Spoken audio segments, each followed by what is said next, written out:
तो बस अब हम लोग जो है बच्चों को बस मोटिवेट करें और बच्चों को ये स्कॉलरशिप लाने का प्रण लें। हम ये मान के लें हमारे स्कूल में जितने ही बच्चे हैं क्लास 8 के, हम कोशिश करें कि हम अधिक से अधिक बच्चों को इस एग्जाम में पार्टिसिपेट कराएं, क्योंकि बहुत सरल एग्जाम होता है, बहुत ही ईजी, मतलब इसे लग रहा है कि बहुत कठिन एग्जाम होगा, बहुत ईजी एग्जाम होता है। और आपके बच्चे अगर स्कूल के निकलेंगे, मुझे तो मेरे 18 बच्चे निकले तो मुझे रात भर खुशी मारे नींद नहीं आई, मैं आपको बताऊँ। मैं इतना खुश था क्योंकि जैसे रिजल्ट आया मैंने तुरंत अपने ग्रुप पे डाला, बच्चों को बताया मैंने, और उनसे मैंने कहा भी था कि अगले दिन तुम लोग आना स्कूल में मिलने के लिए आना। तो रात भर मतलब खुशी मारे नींद नहीं आई, और इतने सारे पूरे प्रदेश से फोन आ गए थे बधाई के कि मतलब मैं मतलब इतना खुश था उस दिन, कुछ कहने को नहीं। तो कहने मतलब ये है कि हमें बहुत खुशी मिलती है जब हमारे बच्चे निकलते हैं, और कोई पूछता भी है कि अगर आपने क्या करा, आपने जैसे आपकी जॉब में आपने क्या क्या करा, तो हमारे पास बताने के लिए बहुत कुछ होगा कि हमने बच्चों को फॉर्म भरवाया, हमारे बच्चे यहाँ गए वहाँ गए, ये सिलेक्शन निकाला वो सिलेक्शन निकाला।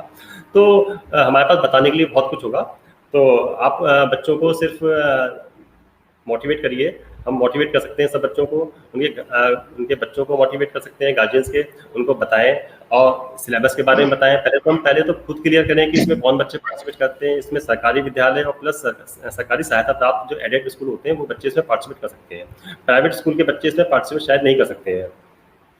तो बहुत इजी एग्जाम है, इसमें केवल 180 क्वेश्चन आते हैं, जिसमें से अगर 50% या बच्चा अगर क्वालिफाई कर लेता है तो वो पास हो जाता है। इसमें भी कैटेगरी है कि अगर एससी का है तो उसके लिए इतना परसेंट चाहिए होगा पास होने के लिए, ओबीसी का है तो इतना परसेंट चाहिए होगा, जनरल है तो इतना परसेंट चाहिए होगा। अगर वो मिनिमम मार्क्स ले भी आता है तब भी वो पास हो जाता है।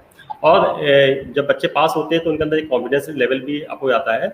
अभी तो क्लास 8 में ये है तो MMS का एग्जाम होता है, जब 10th में जाएंगे तो NTSC का एग्जाम होता है, राष्ट्रीय प्रतिभा खोज का एग्जाम होता है।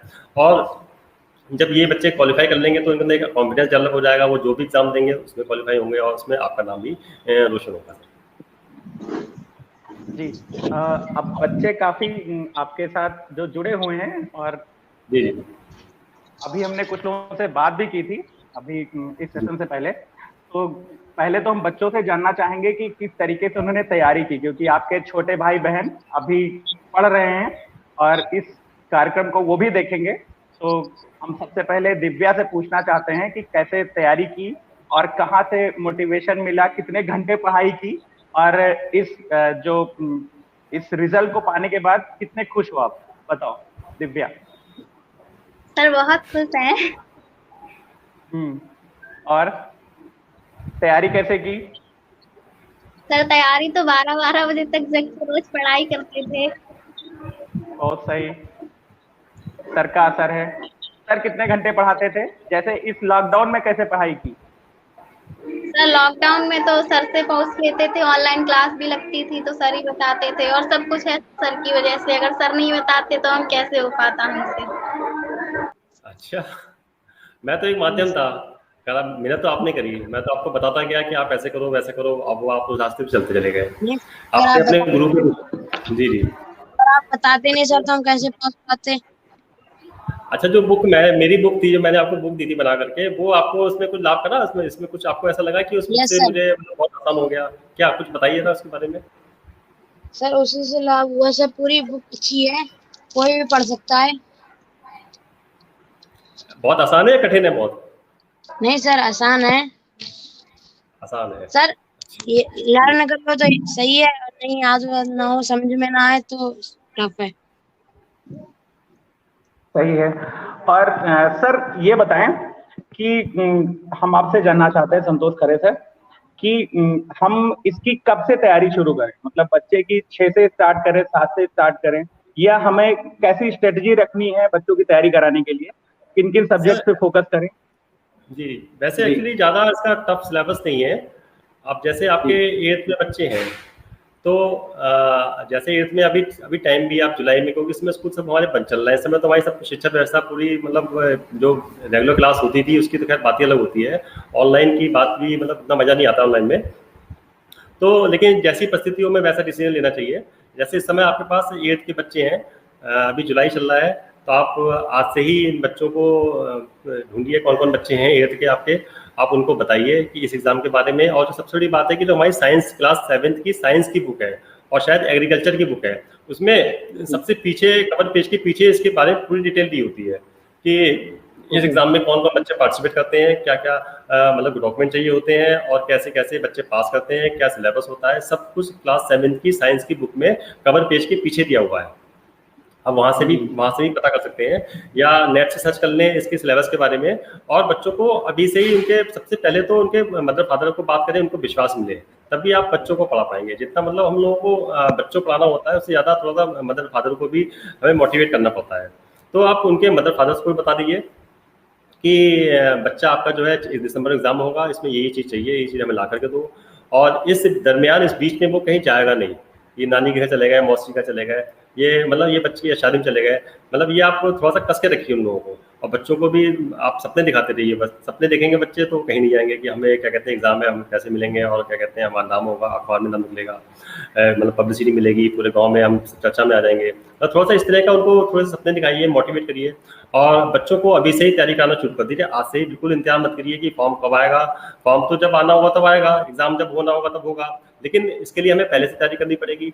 और जो सिलेबस है इसको सिलेबस को हम अच्छी तरह से रीड कर लें। मैंने आपको बताया था इसकी तैयारी के लिए हम कहाँ से इसका मैटर उठा सकते हैं। इसके मैटर के लिए हमने उत्पाद प्रकाशन की एक रीजनिंग की बहुत अच्छी मुझे किताब लगी है, हालांकि मैं भी रीजनिंग की किताब पे काम कर रहा हूँ, वो अभी हो नहीं पाया मेरा काम पूरा, लेकिन जब हो जाएगा तब मैं उसको मैं पब्लिश करा लूँगा जल्दी। मैं उम्मीद करता हूँ जल्दी मेरी पब्लिश हो जाएगी किताब, वो भी अच्छी किताबों में होगी बच्चों के लेवल से।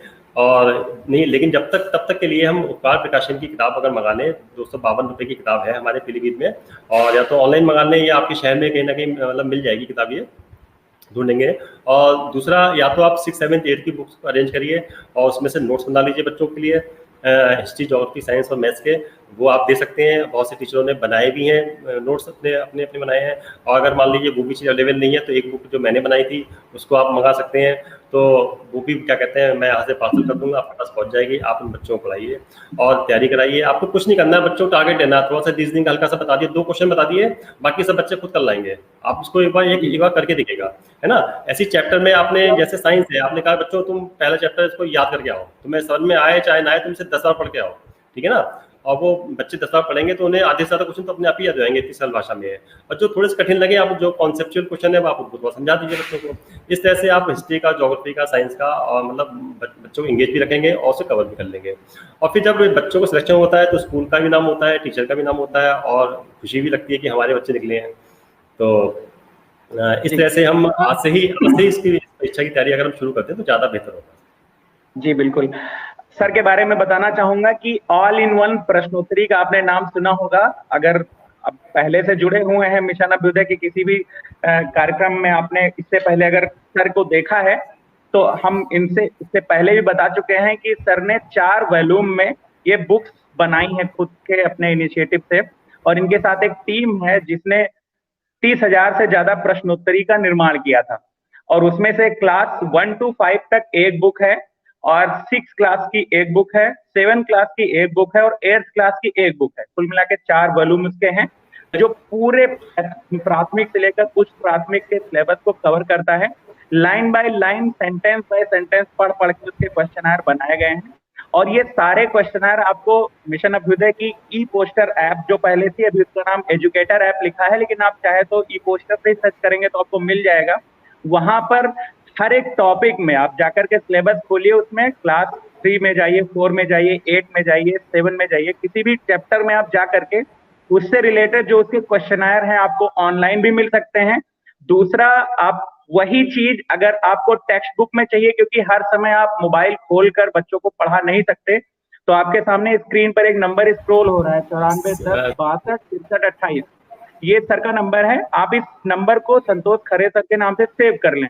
और सर हम चाहेंगे कि आपके पास जितने भी नंबर इस तरीके से आते हैं, मैसेज आते हैं, कॉल्स आती हैं, इस कार्यक्रम से रिलेटेड सबको एक एक करके जोड़ते रहें, और इन सबको एक व्हाट्सएप ग्रुप में जोड़ें, और इन सब के साथ मिल करके एक दूसरे को सपोर्ट करते हुए, एक दूसरे को मोटिवेट करते हुए कोलैबोरेटिव एक प्लेटफॉर्म बनाएं जहां पर एक दूसरे को सपोर्ट करते हैं। और वहां पर ये सर से आप ये किताबें अलग अलग वॉल्यूम में भी मंगा सकते हैं, नहीं तो स्पेशलाइज जो इस परीक्षा की तैयारी के लिए सर ने अलग से कंपाइलेशन तैयार किया, आप उसको भी मंगा सकते हैं। और दूसरा, आप उसी ग्रुप में बोध सर भी रहेंगे, मनोज सर, और बाकी बहुत सारे टीचर जो और भी अलग अलग जगहों से हैं और अपने बच्चों की तैयारी करवा रहे हैं। और उनके छात्र इस परीक्षा को पास कर चुके हैं, उन सभी को ढेरों बधाइयाँ। ऐसे ही नाम रोशन करते रहें। और हम चाहते हैं कि इस पूरे बेसिक शिक्षा विभाग में, जैसा कि सर ने बताया कि 15,000 कोटा है हमारा उत्तर प्रदेश का, और 3 से 4,000 ही हम पास कर पाते हैं और बाकी खाली रह जाता है। तो क्यों ना इस 9,000 में अपने भी हमारे स्कूल का एक बच्चा हो। तो इसको एक बड़ा मिशन बनाना है, एक आंदोलन का रूप दीजिए। सुनील सर ने क्वेश्चन पूछा है कि सर मैं आपसे जानना चाहूंगा कि किन किन पुस्तकों के माध्यम से इस परीक्षा की तैयारी करवाई जाए। तो इसकी तैयारी के लिए सर ने काफी कुछ बताया है, और बाकी जो है सर से जब आप कांटेक्ट में रहेंगे तो फिर वो आगे भी आपको बताते रहेंगे। सर मैं सिर्फ इतना ही कहना चाहता हूँ अपने शिक्षक भाई बहनों से कि हम इस काम के लिए बहुत ही पुण्य का काम है। बहुत अच्छा लगेगा जब आपके बच्चे, स्कूल के बच्चे सिलेक्ट होंगे। और मुझे तो पूरे प्रदेश से जहाँ जहाँ जो मुझे जानते थे सब जगह से मुझे बहुत सारी बधाइयाँ भी आई। मतलब मेरा फ़ोन हैंग हो गया, स्विच ऑफ हो गया, मैं चार्जिंग में लगा रहा हूँ 1% हो गया, लेकिन लगातार फ़ोन बजते रहे 1.5-2 दिन तक लगातार कि सर बहुत बहुत बधाइयाँ, इतने सारे बच्चे निकले। मुझे मतलब बहुत अच्छा लगा। मतलब मुझे लगा कि जो मैंने मेहनत की वो आज सफल हो गई। और बस मैं अपने शिक्षक भाई बहनों से सिर्फ इतना ही कहना चाहूँगा कि वो आज से ही अपने इस प्रण में लग जाएं कि हमें जो है अपने स्कूल के बच्चों को इस परीक्षा में क्वालिफाई कराना है। अगर आपको कोई भी परेशानी हो, किसी भी तरह की परेशानी हो, आप मुझे कॉल कर सकते हैं। मैं आपको जो भी मैं आपके लिए मदद कर सकता हूँ, इससे मैं सब कुछ बता सकता हूँ। और दूसरी बात ये है कि आप बच्चों के गार्जियंस के सर्टिफिकेट्स हैं वो जरूर बनवा लें, अभी से बनवा लें, उसकी फोटोकॉपी अपने पास लेकर के रख लें। और दूसरा ये भी देख लें कि बच्चों का जो आधार कार्ड है उसमें आपके स्कूल का जो नाम है और बच्चों का आधार कार्ड में नाम है वो मैच कर रहा है या नहीं कर रहा है। ये प्रॉब्लम जब बच्चा सिलेक्शन ले लेता है उसके बाद बहुत बड़ी दिक्कत पड़ी जाती है कि अभी तो हमने भर दिया, ध्यान नहीं दिया। जब बच्चे ने सिलेक्शन ले लिया, जब उसके बाद उसकी जो और फॉर्मेलिटीज होती है, रजिस्ट्रेशन होता है, तो वहाँ पे बहुत बड़ी दिक्कत आ जाती है। तो ये अभी हमारे पास एक्चुअली समय भी है, चूंकि समय भी है तो हम अभी इस चीज़ को सब कुछ कर सकते हैं कि बच्चे का स्कूल से नाम मैच कर लें, उसके आधार से कर लें। अगर कहीं प्रॉब्लम आ रही है तो उसको हम सही करवा लें, अभी सही हो सकता है। लेकिन जब एग्जाम आएगा, जब फॉर्म आ जाएगा, तो हम हमारे पास इतना समय नहीं होगा कि हम इसे कर पाएँ। और बच्चों की तैयारी आप आज से ही शुरू करवा दें। इसमें मैं फिर से बता दूँ, केवल 180 क्वेश्चन आते हैं, 2 घंटे में सॉल्व करना होता है। और जो इसका जो लेवल होता है वो इंग्लिश में भी होता है, हिंदी में भी होता है। लेफ्ट साइड में हिंदी होता है, राइट साइड में इंग्लिश में पेपर होता है। तो जो भी कैटेगरी मतलब लैंग्वेज प्रॉब्लम नहीं है, और बहुत आसान पेपर होता है। 90 क्वेश्चन रीजनिंग के आते हैं और 90 क्वेश्चन हिस्ट्री, ज्योग्राफी, मैथ और साइंस के आते हैं। 2 भागों में पेपर जो बटा होता है, मैथ और सेट, मेंटल एबिलिटी टेस्ट और शैक्षणिक अभिरुचि टेस्ट। जो मेंटल एबिलिटी होती है उसमें वर्बल और नॉन वर्बल आती है, 90 क्वेश्चन आते हैं। और जो सेट होता है उसमें 6, 7, 8 के हिस्ट्री, ज्योग्राफी, मैथ्स और साइंस के क्वेश्चन आते हैं। लेकिन इनका भी डिवाइडेशन है, इसमें 35 क्वेश्चन साइंस के आते हैं और 35 क्वेश्चन हिस्ट्री और ज्योग्राफी के आते हैं, और बच्चे 20 क्वेश्चन मैथ्स के आते हैं। तो इस तरह से हम अगर इसको कवर करें तो हम 180 क्वेश्चन आते हैं। 180 क्वेश्चन में अगर बच्चे ने 100 क्वेश्चन भी कर लिए तो ये मान के लिए सिलेक्शन उसका 100% है, और उसे कोई भी नहीं हो सकता है। और जब एक एग्जाम क्वालिफाई करेगा तो उसके अंदर इतना कॉन्फिडेंस आ जाएगा कि वो जितने भी एग्जाम देगा सब जगह उसको वो क्वालिफाई होगा। इसी के साथ मैं अपनी बात को समाप्त करता हूँ। सर का बहुत बहुत आभार जो मुझे यहाँ पे इस मंच पे लेकर के आए, और आप लोग जो मुझे सुन रहे हैं। सर आभार तो हम आपका देना चाहेंगे, क्योंकि हम आपके मार्गदर्शन में कार्य कर रहे हैं और आगे भी हम आपसे बहुत कुछ सीखते रहेंगे। और सिर्फ सीखेंगे ही नहीं, आपका डेडिकेशन, बहुत सारी कहानियां हैं जो हम लोगों से शेयर कर सकते हैं कि किस तरीके से आप चीज़ों को बेहतर करना चाहते हैं। सर जाते जाते 2-3 मिनट में हम आपसे कुछ आपके विद्यालय के बारे में जानना चाहेंगे, क्योंकि अभी कुछ नए टीचर्स भी जुड़े हुए हैं जो पहले से हो सकता है आपको ना जानते हो। तो पहले तो हम बता दें कि आप राज्य अध्यापक पुरस्कार के विजेता रहे हैं पीलीभीत से, और अभी आपको शायद 43 में जो वोडाफोन फाउंडेशन है उससे आपको 1 लाख रुपए मिले हैं। इससे पहले आपने बहुत सारे पुरस्कार अर्जित जो किए हैं। आपके विद्यालय के और भी जो कलीग्स हैं उन्होंने जो पुरस्कार प्राप्त किए हैं, वो सारी पुरस्कार राशि आपने अपने विद्यालय में लगाई है। आपके विद्यालय में 17 अध्यापक हैं। 17 अध्यापक हैं सर? जी सर, जी 1 to 8 है, और 750 प्लस स्टूडेंट्स हैं हमारे यहाँ जी। 750 बच्चे हैं, और हर एक कक्षा वाईफाई से लैस है। हर एक कक्षा में क्लासरूम में हर एक सुविधा है, मतलब सीट बेंच से लेकर के वो सारी चीजें कायाकल्प के इतर हुई हैं। मतलब कायाकल्प आने से पहले सर अपनी खुद के मेहनत से सारी चीजों को कवर कर चुके थे। जहां भी जरूरत थी इनके पास हर एक कमरे को स्मार्ट इन्होंने बनाया, और वो चीजें कैसे हुई इसके बारे में सर से हम जानना चाहते हैं कि थोड़ा सा अपने विद्यालय के बारे में हम लोग को बताएं, ताकि हम भी मोटिवेट हों कुछ ऐसा ही करने के लिए। वैसे अब तो सारे विद्यालय अच्छे हो गए हैं और हमारे जो शिक्षक भाई बहन है, अब तो बहुत अच्छा रिस्पांस भी आ रहा है बेसिक का, क्योंकि न्यूज़पेपर, मीडिया वगैरह में, सोशल मीडिया वगैरह में बहुत अच्छा रिस्पांस आता है और बहुत अच्छी अच्छी खबरें आती हैं हमारे बेसिक की। मैं बताना चाहूँगा कि मेरी जो पहली पोस्टिंग है वो दिसंबर 2002 में मेरी पोस्टिंग हुई थी। मैं इस समय जिस विद्यालय में हूँ, मैं 2016 में आया था। उस समय यहाँ पर स्कूल में बाउंड्री नहीं थी, मतलब स्कूल की हालत बहुत ही बुरी थी, मतलब जैसे नॉर्मल स्कूल चल रहे थे वैसे चल रहे थे। और उसके बाद लगे, हम लोगों ने एक टीम बनाई, सब लोगों ने डिस्कस किया कि हम इसको कैसे करें, क्या करें, हम अपने स्कूल को हमें अच्छा करना है। क्योंकि मैं एक जो संभल में स्कूल है इटाला माफी, उसको मैं देखता था, उसको मैं आदर्श मानता था और मैं सोचता था ये स्कूल कैसे हो गया, मेरा स्कूल क्यों नहीं हो सकता ऐसा। तो वो तो वाकई सर ने बहुत मेहनत की, कपिल सर ने, और बहुत अच्छा स्कूल था उनका। ऐसी हदायपुर में, बदायूं में हदायपुर में कुबा सेन सर का स्कूल है। तो इन स्कूलों को जब अखबार में देखता था तो मैं सोचता था मेरे स्कूल क्यों नहीं हो सकता था। तो फिर हम लोगों ने प्रण लिया कि हमें अपना स्कूल अच्छा करना है, बच्चे अच्छे करने हैं। फिर हम लोगों ने प्रयास ये करा कि लोकल स्तर पे जितने भी कंपटीशन होते थे, चाहे वो कल्चरल कंपटीशन हो, चाहे वो एजुकेशनल हो या कोई कॉम्पिटिटिव हो, हम बच्चों को पार्टिसिपेट कराते थे उनमें जाकर के।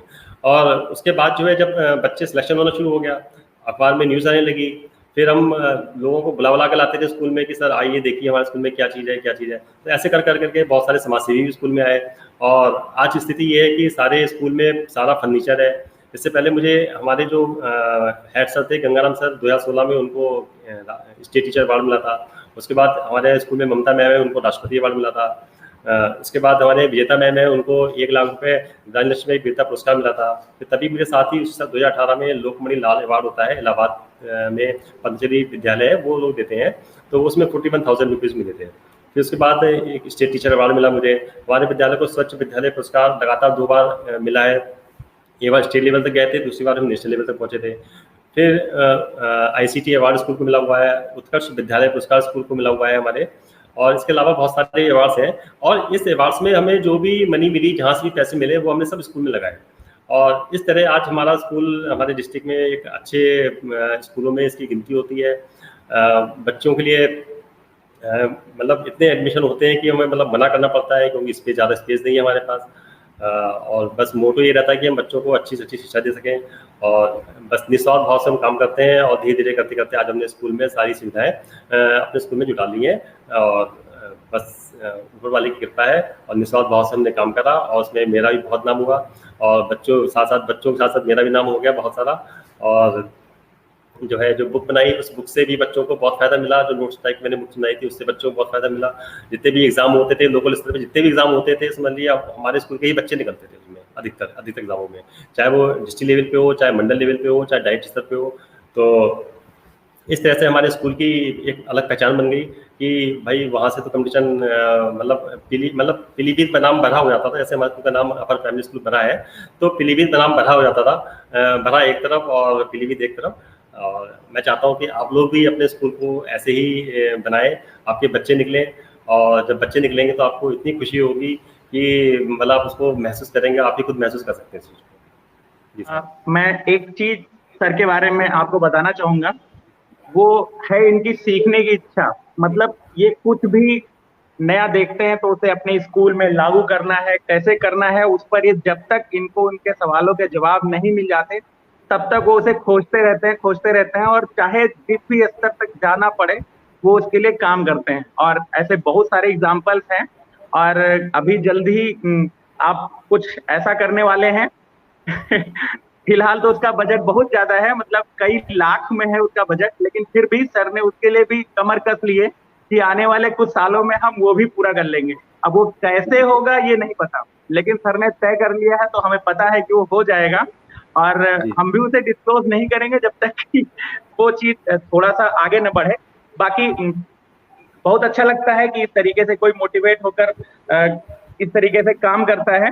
मैं सर के साथ अपनी मुलाकात के बारे में बताना चाहूंगा कि लास्ट ईयर हम लोग मिले थे, SCRT में एक कार्यक्रम था, एक कार्यशाला थी, उसके दौरान हम सर से मिले और पहली बार में ही इतना परिचय हो गया, इतनी एक मिठास आ गई रिश्ते में जो आज तक बढ़ती जा रही है। और उस दिन भी हम लोग गए थे वहाँ पे, साइंस सिटी थी कपूरथला के पास। साइंस सिटी गए थे, तो साइंस सिटी में जाकर के वहां पर हम लोगों ने एक एक करके सारे जहाँ पे वहाँ वो लगे हुए थे, मॉडल्स लगे हुए थे साइंस के।